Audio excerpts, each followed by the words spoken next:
रवाना झालेले आहेत। अभ्यासकांसोबतच्या चर्चेनंतर विखे पाटील आणि प्रसाद लाड जरांगेंना भेटणार असल्याची माहिती मिळते।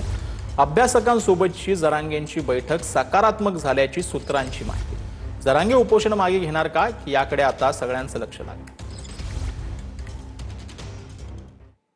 तर अभिनेत्री दीपाली सय्यद यांना आलेल्या धमक्यांनंतर रुपाली पाटलांनी दीपाली सय्यद यांना फोन केलाय। चाकणकरांची तुम्ही भूमिका करा, घाबरू नका, मी तुमच्या सोबत आहे असं आश्वासन रुपाली पाटील यांनी दीपाली सय्यद यांना दिलं आहे।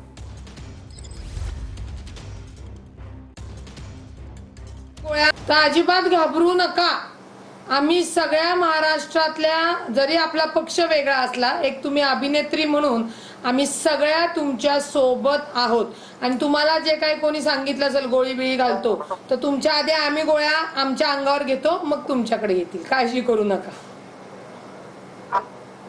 तुम्ही सगळे माझ्या पाठीशी असल्यामुळे मला बिलकुल भीती वाटत। पाठीशी नाही ताई, तुमच्या पुढे, काळजी करू नका, तुम्ही डेफिनेटली रोल करायचा। एवढ्या महिला त्या लैंगिक अत्याचाराला बळी पडत असताना रुपाली चाकणकर या ज्या पक्षाच्या, त्या पक्षाचाही त्याच्यामध्ये काडी मात्र संबंध नाही।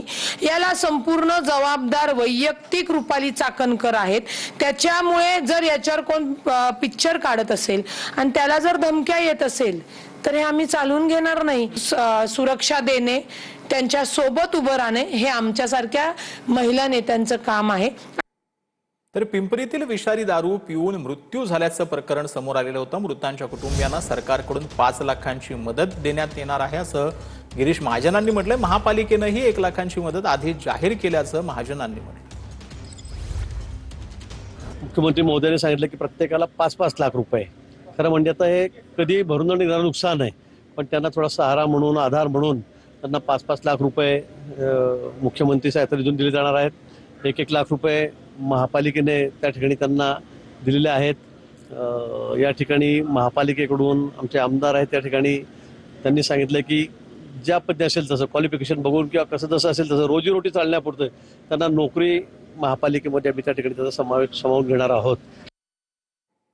तर शिवसेनेवर अन्याय होऊ नये यासाठी मुलीचा अर्ज भरला असं महेंद्र दळवींनी म्हटलंय। कोकण विधान परिषदेसाठी महेंद्र दळवींची मुलगी जुईली दळवी हिनं अर्ज भरलेला आहे। ही निवडणूक आम्ही सहज जिंकू, महेंद्र दळवींकडून विश्वास व्यक्त करण्यात आला। शिवसेनेला जनतेचा पाठिंबा मिळणार असं देखील महेंद्र दळवींनी म्हटलं। खरं कोकणाने ज्यांना दिला त्याचा आदर आम्ही आज केलाय।